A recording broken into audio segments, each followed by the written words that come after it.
Autoline Daily is brought to you by Bridgestone, passion for excellence. Here are today's top headlines. Chrysler's negotiations are headed for a crisis. Honda beats the street's estimates, and Toyota finally announces pricing on the Prius. Up next, we'll be back with the news behind the headlines.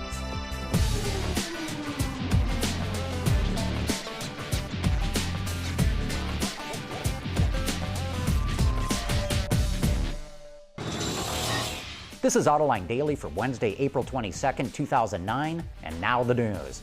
The negotiations over what happens at Chrysler are getting to be contentious. The Wall Street Journal reports that Chrysler's banks rejected the government's request that they slash the company's debt by 85%. No dice, say the bankers. They offered to cut that debt by only 35%, plus they want 40% of Chrysler's stock, they want a seat on the board, and they want Fiat to put in $1 billion. They're also mad that the UAW is supposed to get $3 billion for the VIVA fund, even though the union's much further down the list of who's supposed to get paid. And these bankers seem to hold all the aces. They tell the government they think they can recoup 66% of their debt if the company is forced into liquidation. Honda's operating profit last fiscal year is expected to be better than estimated. According to Reuters, the company's profit was boosted by a weaker yen and better than expected sales in China. And don't forget, Honda's motorcycle sales are booming, and that's a key reason why its profits are 10 billion yen more than anticipated, even though it's still an 84% drop from last year. European company Amphicoach is set to launch its 50-passenger amphibious bus. According to Autoblog, the vehicle complies with the EU's legislation and can be used in fresh or salt water. The bus is made of marine-grade aluminum and has a choice between two diesel engines. Inside, it's equipped like a typical party bus with LCD screens, DVD players, and a PA system. No word yet on what it costs to rent one. Toyota has finally announced the pricing on the 2010 Prius. The new model features 5 different trim levels starting at $21,000 and topping out at $33,000. Obviously, that base price model is aimed right at the Honda Insight, which starts at just over $20,000. But you can't buy the bare-bones base Prius right now. It'll come out later this year. And Toyota must be furious with Honda's pricing because I don't think Toyota can make any money on that base model. The company expects the most popular model to be the Prius 2 trim level, which starts at $23,000, including delivery. Airstream, the builder of those iconic bullet-shaped campers, has teamed up with Mini and the Republic of Fritz Hansen. That's the name of a Danish furniture maker. And they've done this design study of this cool-looking RV.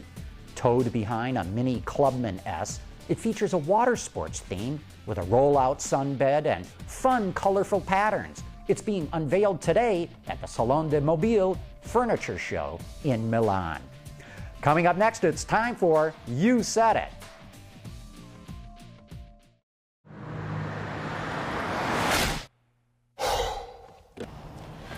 Changing tires out here could be dangerous, but with these tires, I don't need to worry. Bridgestone. And now it's time for some of your feedback.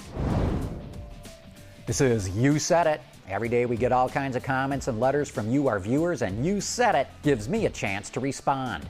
Dave E. writes in to say, I don't understand GM's future with Opel. Why would GM want to give it up or dump it? Dave, GM doesn't want to give it up, but it does not have a choice. It's bankrupt. Opel is bankrupt. General Motors is no longer the master of its own destiny, and reality is dictating what it has to do.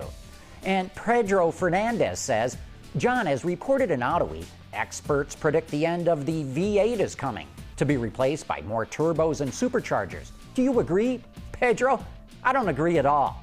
There may be fewer V8s in the future, but they're going to be around for a long time to come. The pessimists overlook the ingenuity, creativity, and determination of the engineers in this business. Tom Kane saw our report on the tuk-tuk coming to America and asks, how do you make a tuk-tuk meet U.S. safety standards? Well, Tom, it's pretty easy.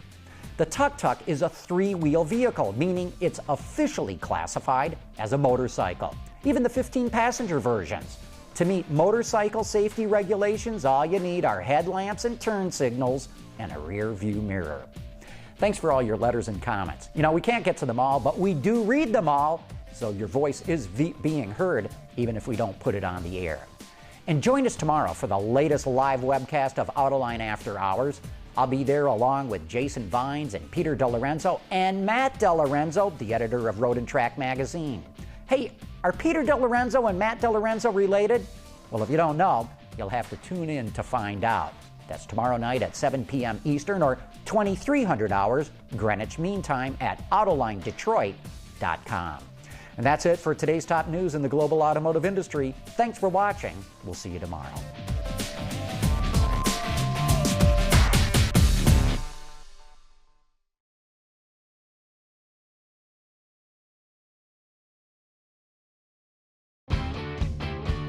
Visit our website for even more great content all week long. Autoline Extra, Dawn's Journal, podcasts, and even more. So click over and get the inside view at AutolineDetroit.tv.